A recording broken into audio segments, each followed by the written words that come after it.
Karena ada hidup tarik aja gitu. আমাদের এই সাধারণ ইউনিয়নের এই প্রবাসী মানবতা ফাউন্ডেশনের আজকে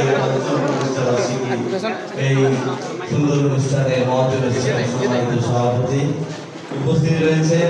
আজকের এই অনুষ্ঠানে বিশেষ আকর্ষণ আমাদের চট্টগ্রাম দক্ষিণ জেলার assistant general secretary Bangla Jamaat ইসলামী, আমাদের যিনি সাবেক উপজেলা পরিষদের সাবেক চেয়ারম্যান আমাদের অধ্যক্ষ জনাব রফিকুল ইসলাম মহোদয় উপস্থিত রয়েছে।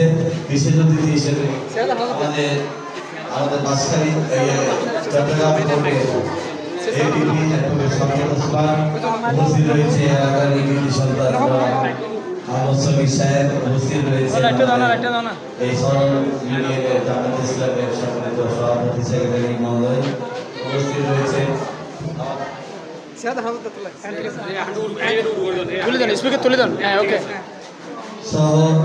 উপস্থিত অনলাইনে আমাদের সাথে যারা সংযুক্ত রয়েছে তাদের নিয়ে আমাদের আজকের এই অনুষ্ঠান। আমাদের সম্মানিত প্রবাসী ভাইয়েরা এবং আমার সামনে উপস্থিত সম্মানিত এলাকাবাসী, আমার মা বোনেরা এবং সাংবাদিক বৃন্দ, আসসালামু আলাইকুম ওয়া রাহমাতুল্লাহি ওয়া বারাকাতুহু। আসলে আজকে যে এটি একটি ব্যতিক্রমী অনুষ্ঠান, এরকম অনুষ্ঠানে আমি আজকে প্রথম একটি অনুষ্ঠানে আমি আজকে অ্যাটেন্ড করতে এসেছি। আমি আমার বক্তব্যের প্রথমেই ধন্যবাদ জানাতে চাই এই ফাউন্ডেশনে যারা সম্পৃক্ত রয়েছেন, যারা আজকে আমাদের সম্মানিত করে এখানে আপনারা দাওয়াত করেছেন তাদেরকে। সেই সাথে বলবো এই প্রবাসী যারা আমাদের রেমিটেন্স যোদ্ধা, এটি একটি অনেক তাৎপর্যপূর্ণ একটি শব্দ বলবো, যেটি আমাদের মনের মধ্যে একটি আবেগের স্থান। যারা প্রবাসী রয়েছে, যারা এত কষ্ট করে দেশের জন্য জাতির কল্যাণে আমাদের তাদের পরিবার থেকে দূরে থেকে তারা শত কষ্ট করে আজকে আমাদের এই দেশে তারা রেমিটেন্স পাঠাচ্ছে।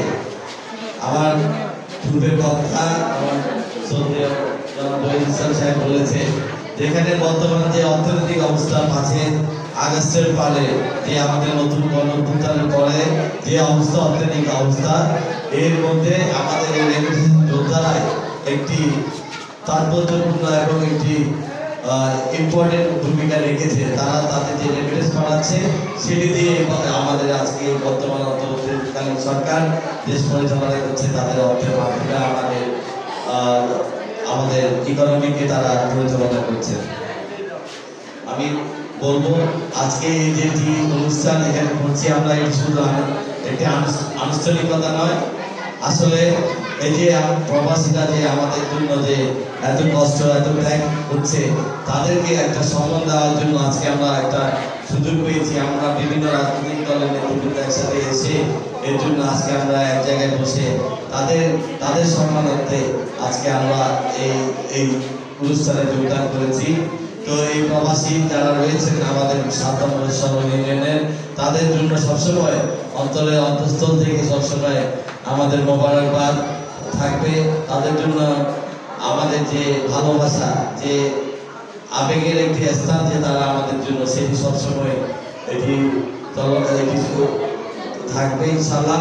সুতরাং আমি বলবো এই ফাউন্ডেশনের ব্যাপারে আপনারা এখানে যারা রয়েছেন, আমি বিগত দিনে দেখেছি, এই গত কয়েক মাস আগেও দেখেছি যে এখানে সরলের কমিটি মহিলা, তার হাজব্যান্ড নেই, 3টি সন্তান এই প্রবাসী কল্যাণের মাধ্যমে তারা বিভিন্ন অনলাইনের মাধ্যমে দেখেছি।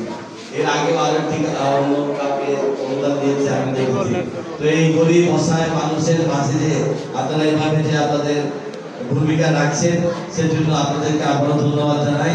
এবং সেই সাথে এই ধারাবাহিকতা রক্ষার জন্য আমাদের যা যা করণীয়, আমরা এখানে যারা বিভিন্ন রাজনৈতিক নেতৃবৃন্দ রয়েছি, আমরা সকলে মিলেই আপনাদের এই প্রবাসী কল্যাণ ফাউন্ডেশনের পাশে আসি ইনশাআল্লাহ, এবং যা যা সহযোগিতা আপনাদের প্রয়োজন হবে আমরা ইনশাআল্লাহ করবো। আমাদের জাতীয় দলের পক্ষ থেকে এই কথাটি দিয়ে আমি আমার বক্তব্য শেষ করছি। আসসালামু আলাইকুম।